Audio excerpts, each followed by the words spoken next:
Kaedah kias dia macam ni. Kalau orang junub pun tak boleh baca Quran. Jawab. Sambung. Apatah lagi orang haid. Tapi dipelekeh-lekehkan hadis tentang haid. Lepas tu dia bagi ilat. Kata orang junub ni, orang junub memang tak boleh baca Quran. Orang haid boleh baca. Pasal apa? Pasal junub dia masa pendek, jadi tak boleh baca Quran. Jadi orang haid dia boleh baca. Pasal apa? Masa dia panjang. Jadi kalau dia tak baca Quran, dia lupa. Nampak? Cara keluar hukum macam ni saja saya nak sebut. Tang kata macam bingung buat ni. Nak sebut tang kata Nabi Rasul takkan keluar hukum-hukum yang bingung-bingung macam ni tau. Macam mana dia boleh keluar kaedah kias macam tu?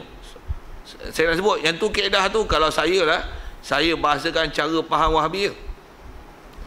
Dia kata mana pula Wahabi? Sikit-sikit hukum tak sama dengan Syafi'i, Wahabi. Lantak kau main kita kelahi, kita duduk dulu. Pasal memang itu kaedah Wahabi untuk menafikan dia Wahabi lah. Ya, memang kaedah dia nak tunjukkan kata dia tak Wahabi, kata dia tak sama je Wahabi. Wahabi ni maksudnya kaedah mengeluarkan hukum yang tak ada disiplin. Itulah Wahabi. Pula tu mengeluarkan hukum dengan tak adil, mengikut macam mana ulama-ulama ajar dengan kaedah-kaedah dan disiplin ilmu mereka. Itulah kaedah Wahabi. Bukan haji tak sama je Wahabi. Tak. Pasal tak baca kunut tak ada masalah.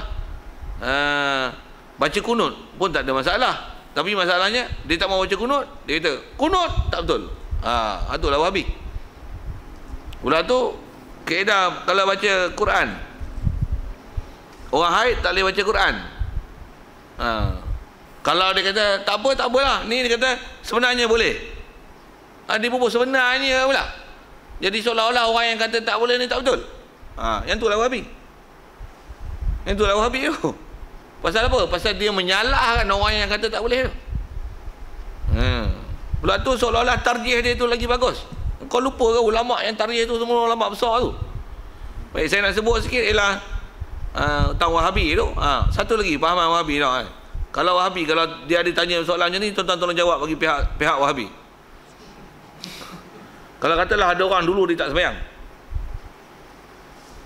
betul sekarang dia dah dapat hidayat nak sembahyang, soal kena tak qada? Wahabi jawab apa? Kenapa tak kena qada? Jawab. Tak ada hadis, betul. Tak ada hadis tentang qada sembahyang. Tak ada hadis tentang qada sembahyang. Hadis yang ada ialah hadis lupa, tertidur. Orang tertidur kena qada lah. Ada tak hadis tu? Ada hadis. Kuat gila macam hadis tu. Orang tertidur kena qada. Orang lupa kena qada.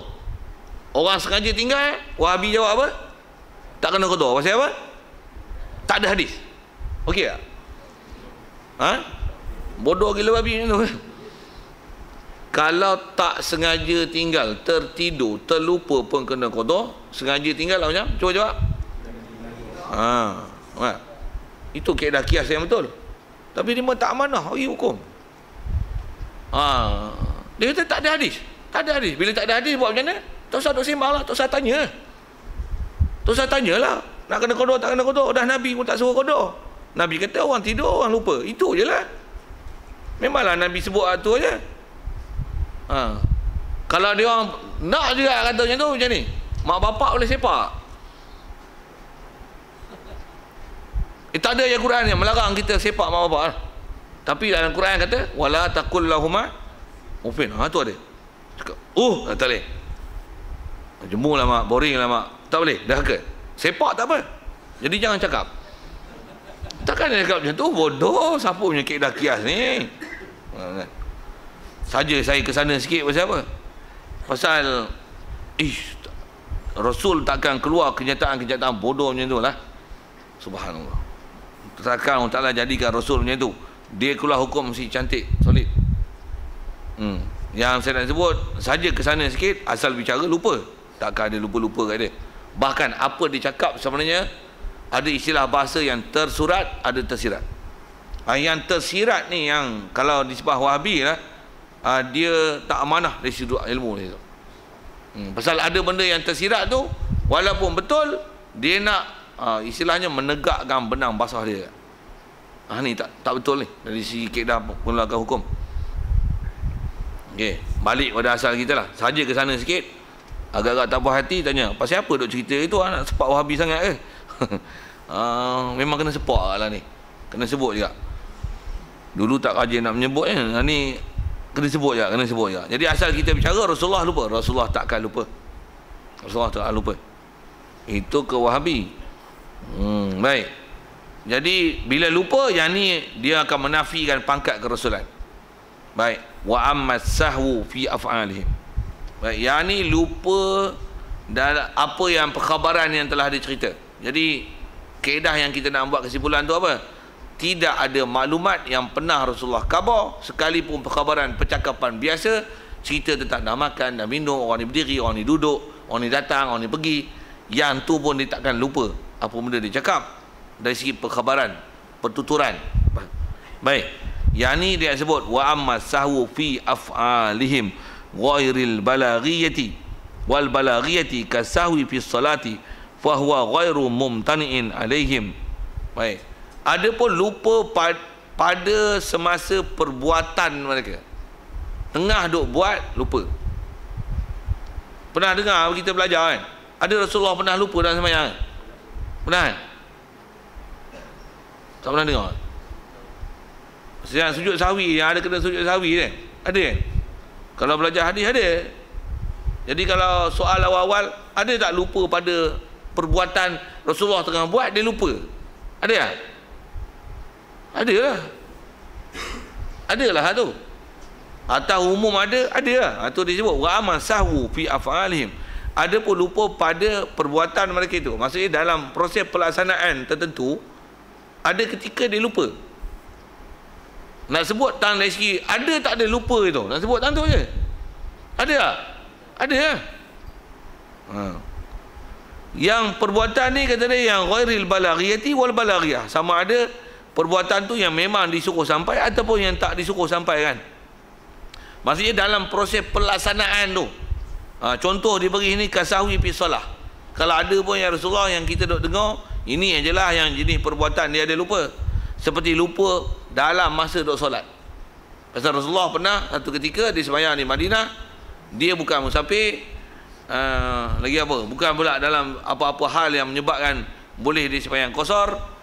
Lepas tu buat apa? Dia sembahyang zuhur, ada riwayat kata sembahyang asar, lepas 2 rakaat dia bagi salam. Bagi salam dia bangun, pergi belakang masjid, duduk di atas satu tunggai kayu. Sahabat melengkung tengok, nak tegur pun sebab salah, dia bukan musafir. Dalam kalangan sahabat tu punya ramai sahabat tu, ada Sayyidina Abu Bakar, ada Sayyidina Umar, ramai sahabat ada kan. Rasulullah bukan keluar pergi perang, sahabat pun tak keluar perang, bukan musim perang tu. Ada sahabat seorang yang nama Zul Yadain. Itu gelaran yang dia bagi pada dia yang bertanya, aqsarta am nasita ya Rasulullah, adakah kau lupa, kau lupa Rasulullah? Rasulullah kata kullu zalika lam yakun, semua tu tak. Saya lupa pun tak, qasar pun tak. Bahas hadis tu panjang tu. Rasulullah lepas dia tegur macam mana? Dia pergi depan, dia qiyam balik, sahabat semua ikut, sembahyang tambah lagi 2 rakaat. Sebelum bagi salam macam mana? Dia sujud 2 kali. Macam mana pelaksanaan sujud sahwi itulah. Okey, nak cerita tentang mana? Ada lupa kat situ. Jadi lupa tu, yang kalau tengok kejadian tu lupa lah. Kita nak cerita tentang kejadian tu saja. Tu yang disebut. Ada pun lupa pada perbuatan mereka itu, sama ada yang balaghiyah ataupun ghairi balaghiyah, kasahwi fi salah, fahuwa ghairu mumtani'in alaihim. Maka lupa ini tidak tertegah atas mereka. Maksudnya bila tak tertegah tu maksudnya harus berlaku. Bila berlaku, semak balik di atas kaedah berfikir tu. Cacat tak? Cacat tak bila Rasulullah lupa dalam pelaksanaan solat? Soal sikit lagi, kalau tak cacat apa alasan? Dia lupa tu pasal nak menjalankan hukum kita. Kalau dia tak lupa macam mana? Kalau kita pakat lupa, pakat sembahyang lain lah kita. Tak adalah istilah sujud sahwi. Lupa rakaat aja. Oi, aku lupa rakaat, kita sembahyang lain. Dia akan jadi macam tu. Dengar? Bahkan ada pun macam tu. Pasal tak pernah belajar macam mana nak buat. Dia tak pernah belajar macam mana kaedah bila berlaku silap rakaat ke, terlebih sujud ke, terlebih rokok ke, terlebih rakaat ke. Nak buat macam mana? Tak tahu aku nak buat macam mana. Jom kita sembahyang lain lah. Orang ni kata macam ni pendapat satu, pendapat dua, pendapat ketiga. Ni pendapat Wahabi, ni pendapat Syiah, ni gila babi, yang ni jahili kan. Saya pun tak tahulah kenapa banyak sangat pendapat ni. Macam ni lah, kita sembahyang lain lah. Untuk pendapat yang lebih cermat, lebih warak, kita buat lain. Sikit lah nak kata macam tu kan. Masalah ni suasana macam tu. Saya pernah dengar ada ustaz kata macam ni. Dia kata ustaz macam ni. Macam-macam ustaz ada. Betul macam mana? Kita buat lain lah. Nak sebut apa ni? Tera Rasulullah duk ajar lah tuan. Tu pun duk buat lain. Agak-agak kalau tak berlaku lupa kan Rasulullah macam mana? Tu sekali naik guna bahasa tu. Jengkreng kita kan. Okey. Sikit lagi kalau soal. Tak boleh ke Rasulullah ajar benda-benda yang macam sujud sahwi itu hanya dengan perkataan, tidak diajar dengan perbuatan? Boleh faham? Boleh ajar itu. Kalau ikut ajar boleh ajar. Tapi kenapa ajar dengan perbuatan yang dengan lupa tu keluar hukum? Dengar elok. Atas sebab ulama dia kata macam ni, ada kaedah macam ni. Lisanul hal afsahu min lisanil maqal. Itu pepatah Arab tu. Apa maksudnya? Ajar dengan perbuatan dia lebih berkesan daripada ajar dengan cakap. Betul ke? Tuan-tuan nak suruh anak tuan-tuan bangun awal, tuan-tuan susah kejut dia. Tuan-tuan bangun awal 3 pagi tuan-tuan bangun dah, semayang, baca Quran. Anak sekolah tapis, kita tak habis apa pun. Tapi kita boleh bangun awal, bangun semayang, baca Quran. Agak-agak dia terasa tak? Kalau dia cerdik dia tak terasa. Kalau bodoh dia tak rasa apa-apa. Relax, aku aja baca Quran. Kalau ada macam tu, maksudnya ada benda tak cerdik kat dia yang dia tak terkesan. Yang tu kena bercakap jugalah. Macam mana pun saya nak sebut, kaedah dakwah antara kaedah berkesan, kalau orang yang cerdik dia tak payah pakai perkataan, tapi perbuatan dah boleh mengajar dia sesuatu. Dan sebenarnya tackle dengan perbuatan lebih mendalam kesan dia daripada percakapan. Satu sikit saya nak sebut tentang teori perbuatan tu. Satu kala kita belajar bab nusyus, isteri nusyus faham? Pernah belajar lah, saya nak guna istilah yang lain. Isteri nusyus, mula-mula tindakan nusyus buat apa? Nasihat. Nasihat tak makan ajar, duduk nusyus juga. Kedua, tinggal tempat tidur. Selalu tidur dalam bilik, tidur luar bilik. Selalu tidur dalam rumah, tidur masjid. Cuba tengok 3 hari tak balik rumah, mengelepak dia.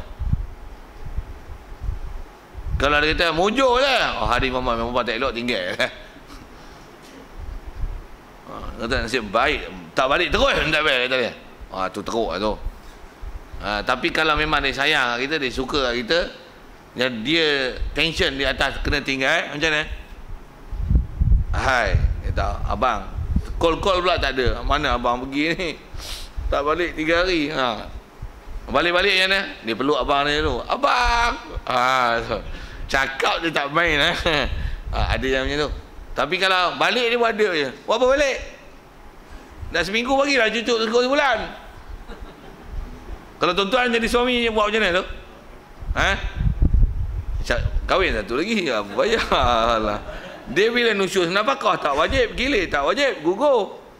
Jadi tuan-tuan kahwin satu lagi, cari rumah lain, sewa rumah lain. Yang tu macam mana? Masih isteri. Kalau cerai dah tanggungjawab cerai pula. Yang ni macam mana? Gugur nafkah. Gugur gila, tak balik rumah dia. Balik dia kunci pintu. Kunci pintu nusyus. Balik rumah bini muda. Esok gila dia dah tak ada dah hari tu. Untuk bagi gila pula. Hari ni esok. Lusa pergi pula. Saya tengok muka masam, tutup pintu lagi. Habis gugur gila lagi hari tu. Makan pun tak wajib. Kalau makan pun kata kat dia, awak haram makan walaupun sebiji beras yang ada dalam tu. Kan yang pakai duit saya. Pasal apa? Awak nusyus. Awak tak halal makan. Saya tak wajib bagi nafkah ke awak. Sikitlah isu tu kan. Kepekah sikit. Saya nak ajar apa?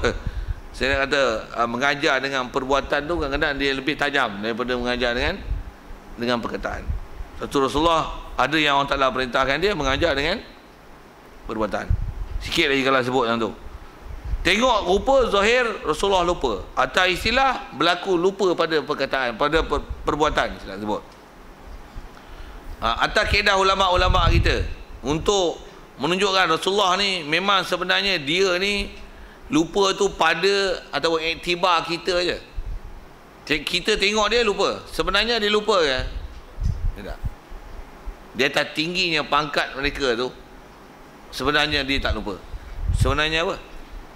Sebenarnya dia tenggelam dalam sifat kehambaan, terlalu asyik merasakan dia sedang menghadap Allah Ta'ala, maka dia lupakan.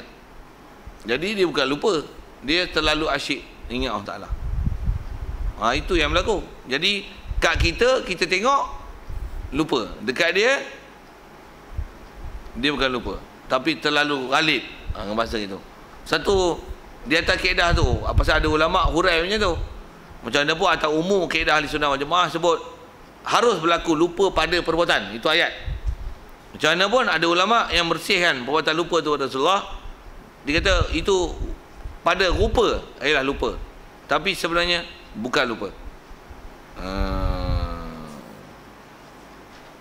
Jadi dia kata yang berlaku pada Rasulullah tu pasal apa? Itu pasal dia terlalu ghalib dan asyik dengan Allah Ta'ala. Jadi dekat kita lah tengok macam lupa, sebenarnya dia tak lupa. Dan hati dia sebenarnya memang tak lupa, pasal dia pernah sebut Rasulullah bila dia bangun malam sembahyang apa, pernah ditanya oleh isteri dia, tak tidur ke Rasulullah? Rasulullah kata al-anbiya kalau dia tidur pun innamat tanamu a'yunuhum wala tanamu qulubuhum. Tidur, kalau tidur pun tidur mata, tapi hati tak tidur. Jadi sebenarnya realiti mana orang tak tidur? Hati sentiasa ingat Allah Ta'ala. Kita walaupun dalam ibadat, walaupun tak tidur, tapi hati tidur. Termasuklah hak ngajar sope. Okey, sikit ke sana tuan. Jauh sikit lah. Macam mana pun nak sebut atas ayat Ahlussunnah wal Jamaah memang harus berlaku, dan taklah jadi aib pada Rasulullah dalam pelaksanaan perbuatan itu ada benda dia lupa. Baik, sikit lagi di syarah situ kata dia wa hikmatu wuqu'ihim minhum, wa hikmatu wuqu'ihi minhum, hikmat rahsia berlakunya lupa daripada mereka itu Rasul, ay yaron nasu, bahawa melihatlah oleh manusia kaifa ya'maluna inda hudusi sahwi, bagaimanakah mereka kena kerjakan ketika berlakunya lupa fi ibadatihim, pada ibadat mereka. Pada ibadat jadi macam mana? Ajar dengan perbuatan lebih kuat dan lebih dipaham cepat dan segera berbanding dengan ajar dengan perkataan. Sikit kalau saya tambah itu kan. Saya masa belajar fiqah dulu, masa duduk ngaji pondok dulu, ada benda-benda yang kita kadang tak pernah belajar apa secara khususnya. Tapi saya nak sebut benda tu memang terkesan sampai kat saya lah ni. Pasal berlaku kat Tok Guru, berlaku di depan mata kita. Kita dalam kitab tak pernah jumpa lagi, tapi dengan perbuatan berlaku dan kita tengok itu tindakan dia. Apa dia? Sembahyang jemaah. Dah sembahyang, habis-habis sembahyang, dia tengok ada orang duduk belakang dia, tegur kat kaki dia, ada tek cicak. Ada tek cicak.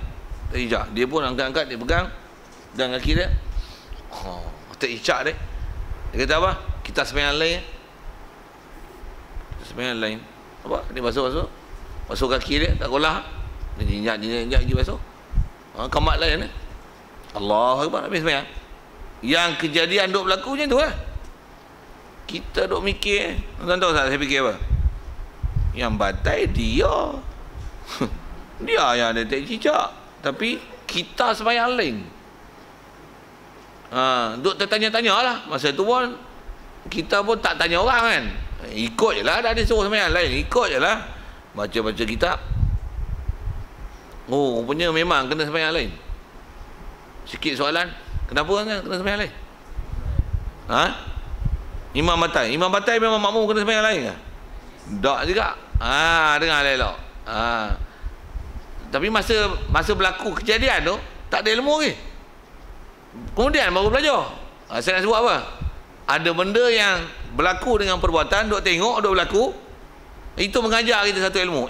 Saya ingat dulu dia ada tek cicak kat kaki, Dia suruh kita sembahyang lain semua tau. Hak mana kata, hak semua tu duduk sembahyang tu berhenti lah. Sembahyang lain. Dia pergi masuk sembahyang lain lah. Yang tengah sembahyang pun tersipu-sipu. Tok Guru jekah. Pasal bukan semua orang tahu pengetahuan tu. Tapi bila baca kitab dia nak, kena sembahyang lain. Nak sebut ni. Pasal apa? Pasal kaedah bab najis. Najis pula ada pada anggota zahir. Kaedah najis yang ada pada anggota zahir, kalau tak anggota pun pada tempat zahir. Istilah zahir tu macam mana? Kalau makmum perhati nampak, kalau batal kat imam, maka dia akan menyebabkan batal pada makmum sekali. Itu yang kuat mengikut kaedah Asy-Syafi'i. Mazhab lain pergi tengok mazhab lain. Jadi kalau ada orang kata najis imam je batal, kita tak batal.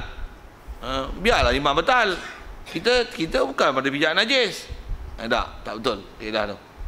Tak betul kaedah tu. Sikit tak kepekah situ.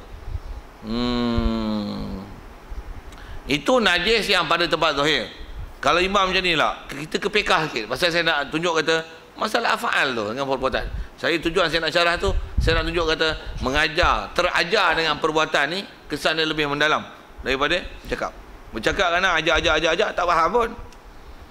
Belum tu ajar, masa dengar angguk keluar je habis. Lupa. Tak jadi tengok lagi. Balik rumah tanya bini kata, abang belajar apa tadi? Kau ustaz tengok balik lewat.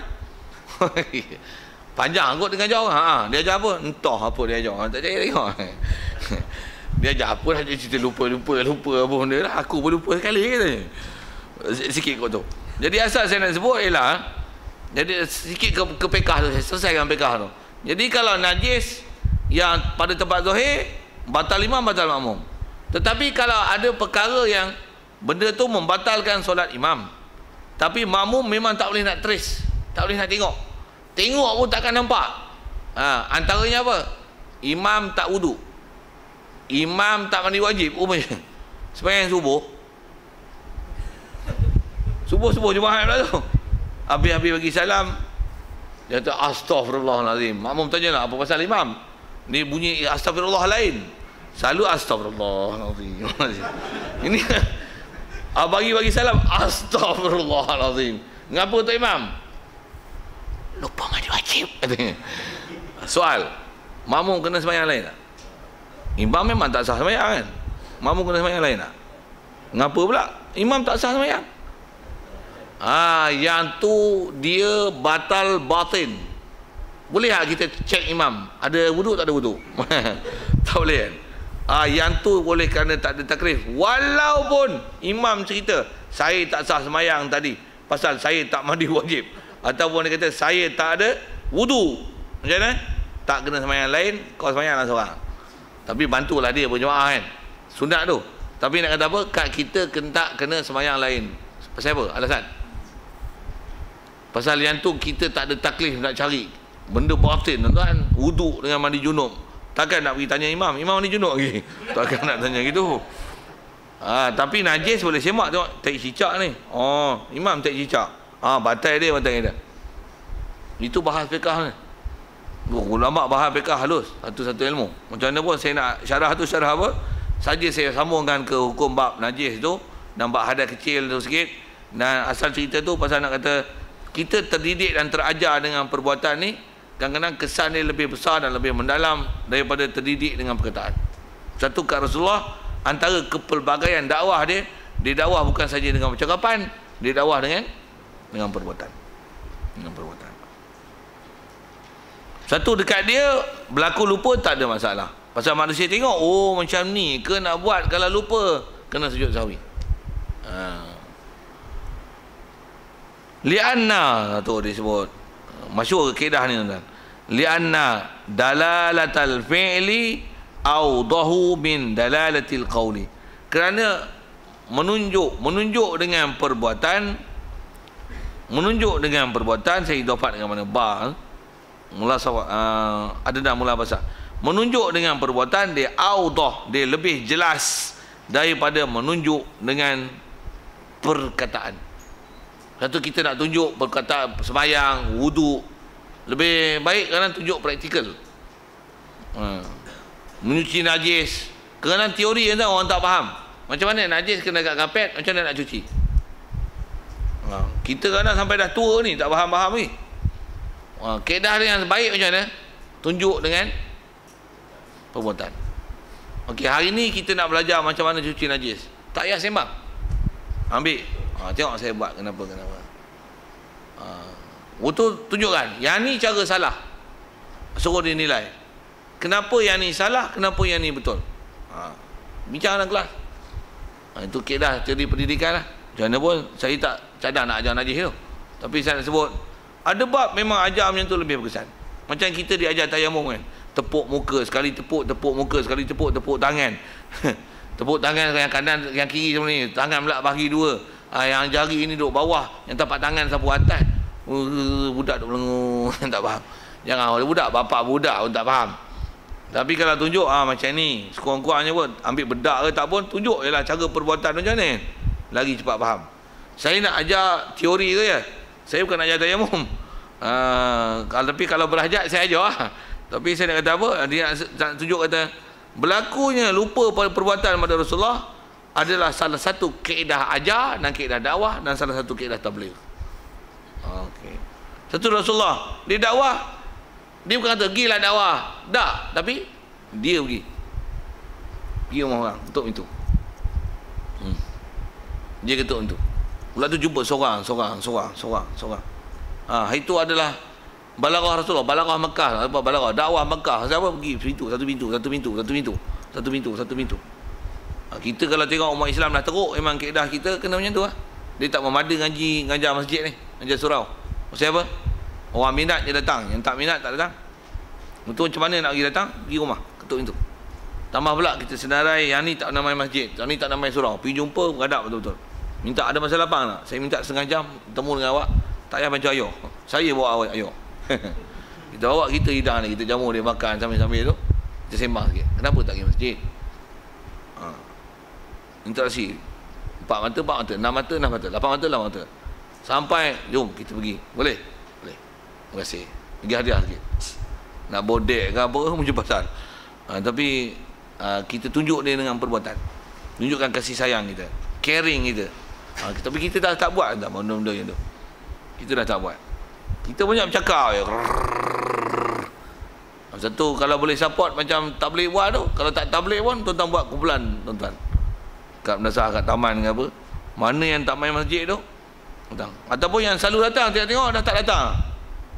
Saya tengok dah colour lain lah. Dulu lekat kepiah, sekarang tak lekat kepiah. Moden ni. Dulu nampak hari Jumaat, ni hari Jumaat pun tak ada. Tengok-tengok duk kosar jamaah je. Ni lain ni. Sikit-sikit usia. Dia orang dah boleh syarah apa lah. Saya sebut itu ya. Dia orang bagi keputusan saja. Baik, wa amman nisyan fa huwa mumtani'un alaihim fil balaghiyati qauliyatan kanas au fi'liyatan. Baik. Adapun nisyan. Okey. Adapun nisyan. Jadi yang dia nak sambung seterusnya ni adalah perkataan nisyan. Tadi kita jumpa perkataan sahwu. Jadi ada beza antara sahwu, nisyan. Rasa sebelum ke nisyan tu, takat kita baca sahwi tadi.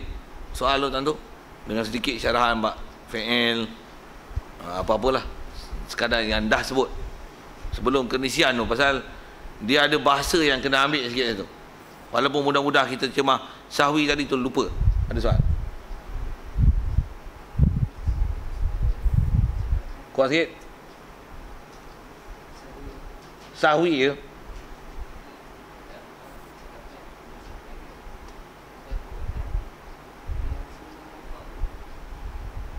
Ya Rasulullah nampak. Betul?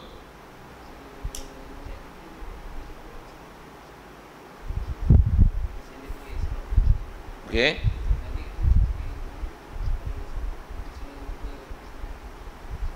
Apa yang perjalanan dia? Dia orang tunjukkan. Okey, betul?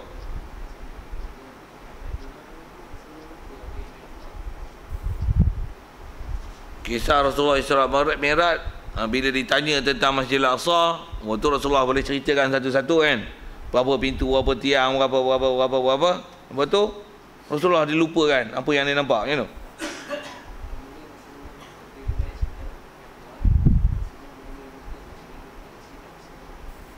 Oh, Rasulullah lupa macam mana Masjid Al-Aqsa tu. Lepas tu nampak kan kat dia. Macam mana maklumat tu kan. Yang tu